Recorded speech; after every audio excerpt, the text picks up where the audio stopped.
Hello and welcome back to the channel. Today we are covering part 2 in my Narcissism in the Workplace series. Is my boss or co-worker a narcissist? Today we're looking at the Narcissistic Abuse Cycle. So that's love bombing, devaluation, discard, and Hoover. We're going to go into detail about what happens in each stage of that cycle. I'm Jo Banks. I've been a professional executive coach for almost 15 years, and I'm sharing what I know.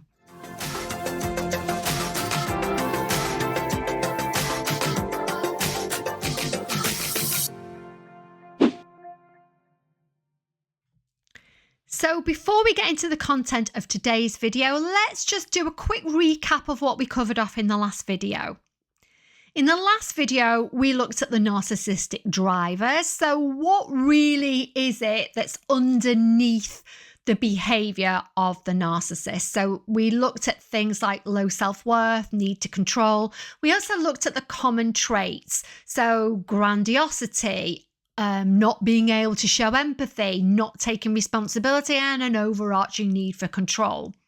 We also discussed victims. Who are their victims? So it can tend to be literally anybody, especially people who they perceive to be a threat.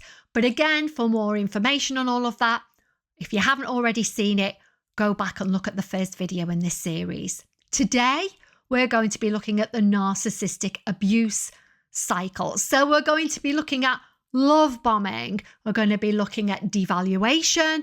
We're going to be looking at discard. And then we're going to move on to Hoover. So they're all of the stages of the narcissistic abuse cycle. So that's what we're covering off today. In the next video, we'll look at advice and support. So why narcissism can be hard to spot, can a narcissist change, advice for organizations, and advice for victims. So as always, if you haven't subscribed and hit that notification bell, you might want to make sure you do that so you don't miss anything. And again, I am going to cover some of the Q&A that I got from delivering this training to hundreds of HR people. There were some amazing questions in there, so I'm going to pull some of those through and do a video entirely on that. Before we get into the detail, have to do the quick admin bit. Trigger warning for anybody who might have gone through narcissistic abuse. So it's not meant as a replacement for professional, psychological, or medical support and advice. Please seek that to yourself if you feel you need it.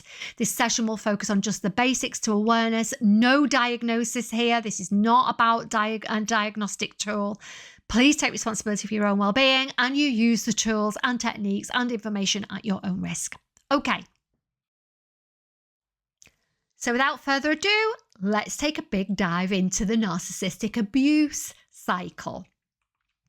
There are 4 sections to this: love bombing, devaluation, discard, and Hoover. And we'll go through each one of them. But let's start first with love bombing.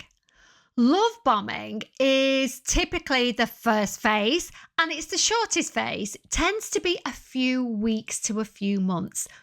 During the love bombing phase, it's where the person is really aligning with you. They're letting you get your guard down. They are almost lulling you into a false sense of security. During the love bombing phase, whether it is a boss or whether it is a co-worker, you will tend to hear things like, "I'm so glad you're on my team. I truly value you and your opinion.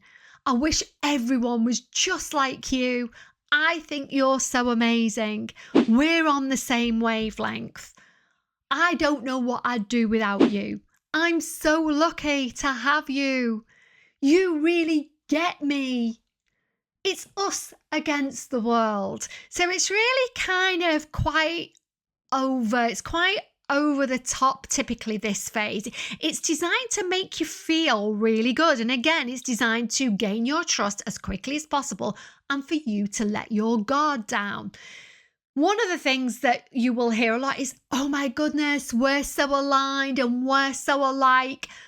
One of the things that I mentioned in the previous video, and if you haven't watched that yet, I suggest you go back and have a little look at that, the part 1 in this series. I talked a little bit about this. They're trying to align with you. They are mimicking you. They are wanting you to let your guard down. So they're the types of things that you tend to hear in this phase. It tends to start very quickly. It can be almost a little bit overwhelming. It's a bit of a whirlwind. Think of whirlwind romance.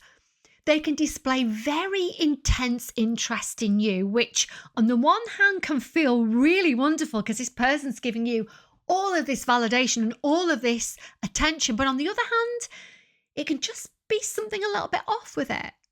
But they're displaying really intense interest in you.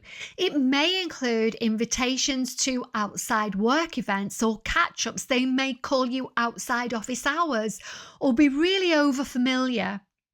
They might mimic your likes and dislikes. Oh my God, you like horse riding? I love horse riding.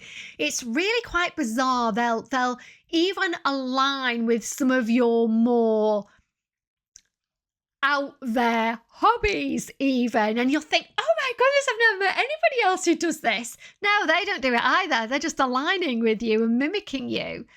They're aligning with you. They're getting you to let your guard down. They are gaining your trust.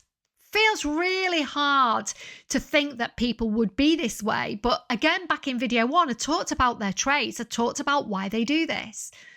They are learning everything they can about you. They are what we call, when it comes to narcissism, data mining. They're getting as much information as you as they possibly can so that they can use it against you at a later date. We call that data mining. And of course you don't see it coming because you just think, oh my goodness, this person's really interested in me. No, data mining. Just be careful. Incidentally, we're not really talking about personal relationships here. But if you meet somebody and very quickly they want to whisk you off to Paris or take you here, there and everywhere, just be a little bit cautious. If they want to know your deepest, darkest secrets very quickly, just might be a little red flag. Just be careful. Okay. So, love bombing red flags. You have never felt so seen, heard, or understood. Oh my goodness. At last you've got somebody who understands you. You feel like you found your work soulmate.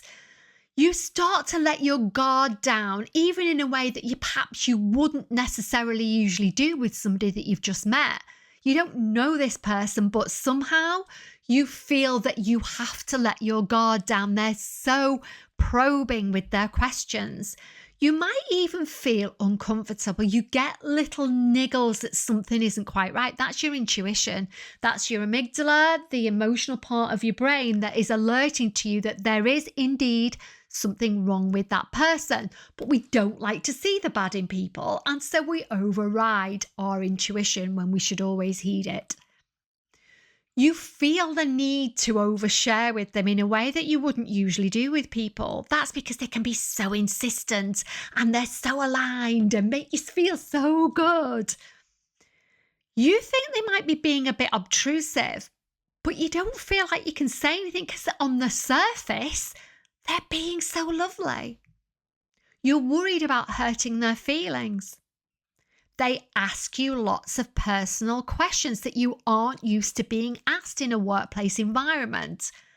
Something feels off. And again, that goes back to your amygdala, which is absolutely there, a thing at the base of your brain here that is designed to alert us to threats. And your amygdala will be waving big red flags at you, but you'll be overriding them because on the surface, like we said in the previous video, this person looks so kind, they look so genuine, they look so amazing. That's because they're highly manipulative. That's the love bombing phase. So that's the phase, it's kind of like what you could call a honeymoon period. Next, we move into a much darker phase. This is the devaluation phase. Now, this tends to be the longest of phases. It can even last years. This is a slow erosion of your confidence and your self-esteem. It typically starts with one small thing that the narcissist says to you, one small comment, one thing that you just go, oh, I don't think there was any need for that. Well, that was a bit off. What they're doing at that point with that one or two little things is they're testing the water to see how much they can get away with. And if you're a good person, you don't know anything about narcissists, and, it's never crossed your mind that somebody could be so manipulative, this is where they get you, because you don't pull them up. You don't set a strong boundary. And so they know that they've got you.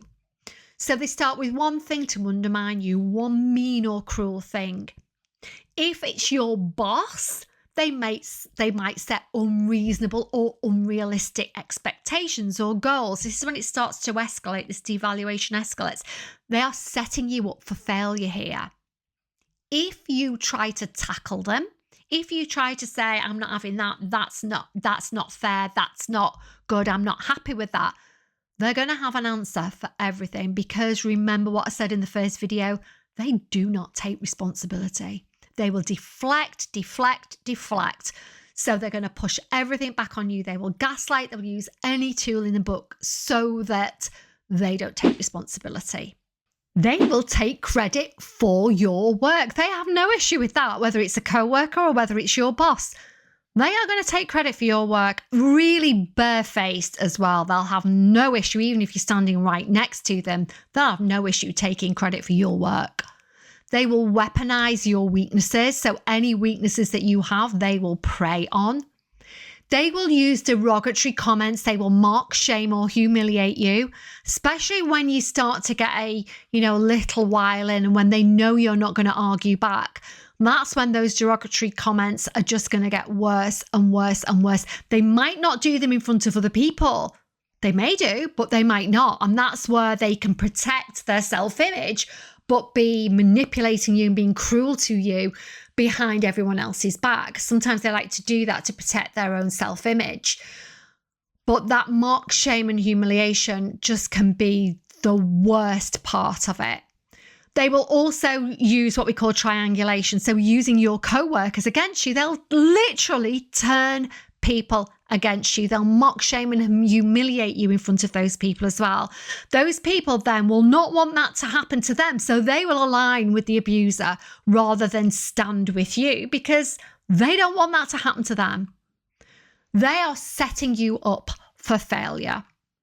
They will be using gaslighting tactics. And again, I think that deserves its own video, but literally gaslighting is a technique that narcissists use so that they can deflect blame away from themselves. So they will deny, they will lie, they will gaslight you into thinking that you're the problem and not them. Talk more about that in another video. Red flags of the devaluation phase. The biggest one is confusion.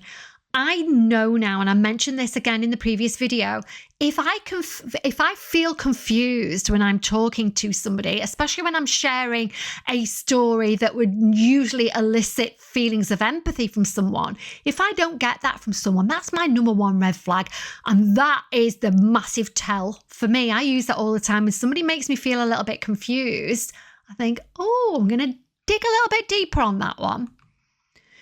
You start questioning yourself. You think, is it me? Because that's what they want you to believe. They're gaslighting you. So they want you to believe that it's you. So when you start to question yourself, did I say that? Did that thing really happen? Oh, maybe it's me. Because we just don't think people would lie. We don't think people would behave this way. So we question ourselves. You don't feel like you can challenge them. But if you do challenge them, they're going to say things like, you're too sensitive. You don't get my sense of humour. I never said that. Oh, you're crazy. You're stupid. You're just making that up. That's gaslighting. That's gaslighting, pure and simple. So in the end, you know what? You give up, because you can, they've always got an answer for everything, and they're never going to take responsibility. You find that you're walking on eggshells. You're worrying about upsetting them. You're second guessing yourself all the time. And there are no boundaries with these people. They are going to trample all over you. Especially, they did that at the beginning of the devaluation phase. They were testing that out to see how much they could get away with. And if you didn't put strong boundaries in, then they are just going to walk all over. You and others might make excuses for their behaviour, especially in the beginning. Oh, well, they're tired. Oh, well, they're new. Oh, well, it must be all a bit overwhelming for them to have to understand all of this stuff. And oh, they've got so much on their plate. Never make excuses for somebody's bad behaviour. That's not right. They're the red flags. They're big red flags for me. What tends to happen when they keep devaluing like this, but then might throw what we call a breadcrumb in, they might be a little bit nice to you and you'll feel elated. You'll have lots of dopamine and oxytocin. You'll feel amazing. Then they'll go back to being cruel again. Then they'll drop another little nugget of niceness in and then they'll go back to being cruel.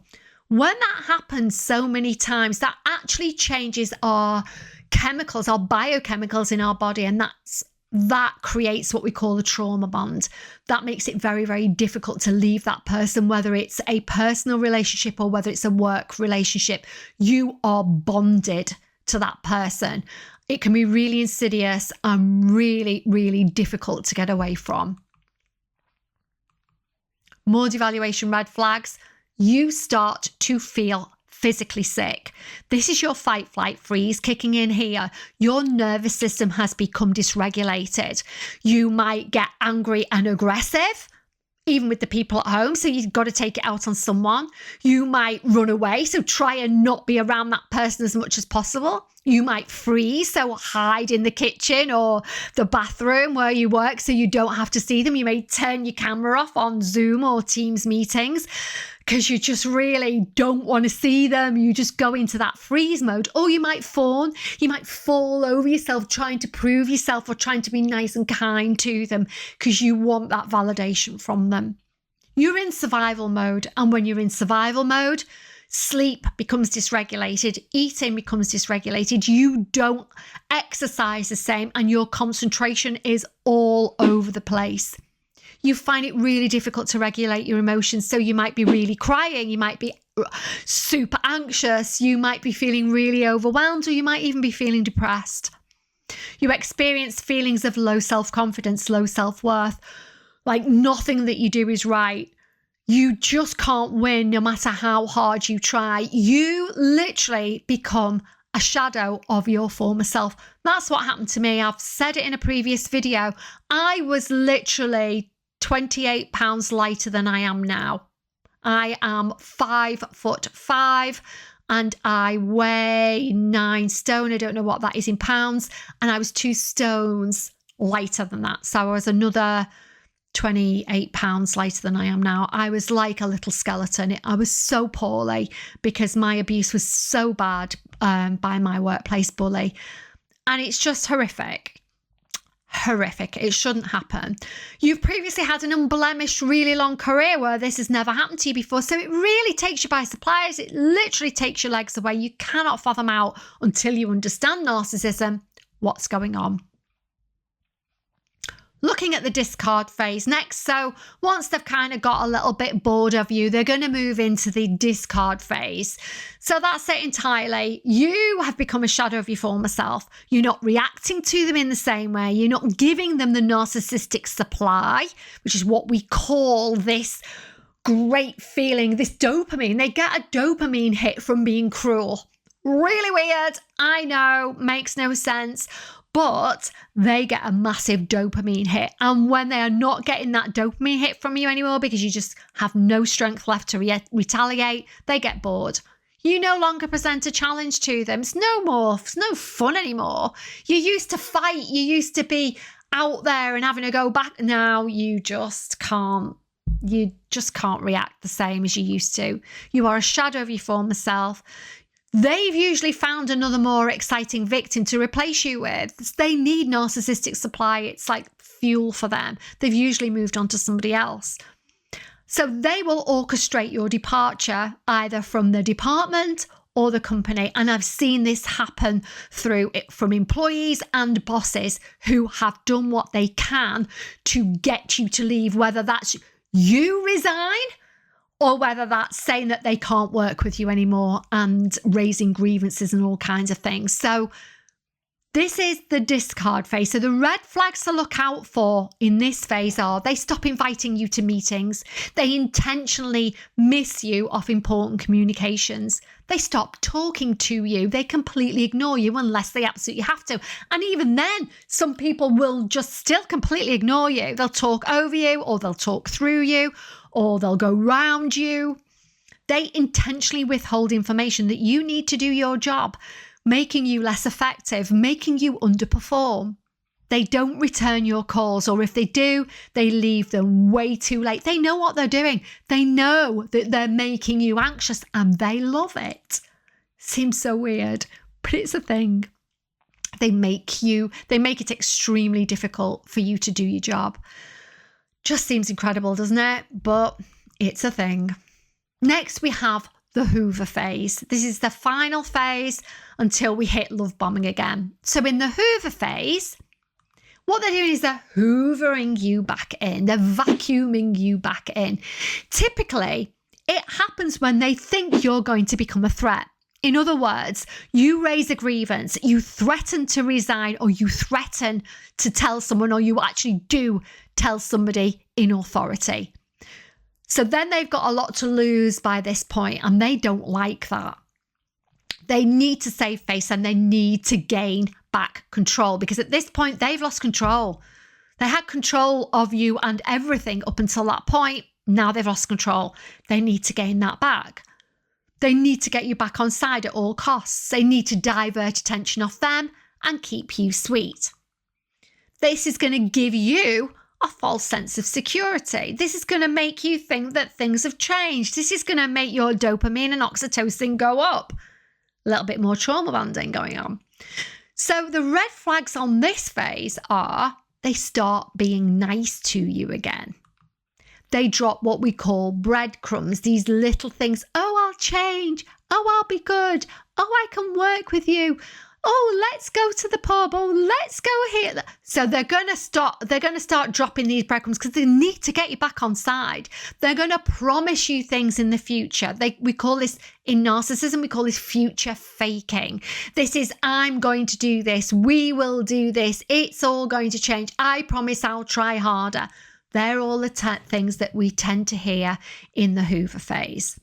So that completes the cycle, but then we tend to go straight back into the love bombing phase again, where they're just going to do these nice things again, only it will be a much shorter time.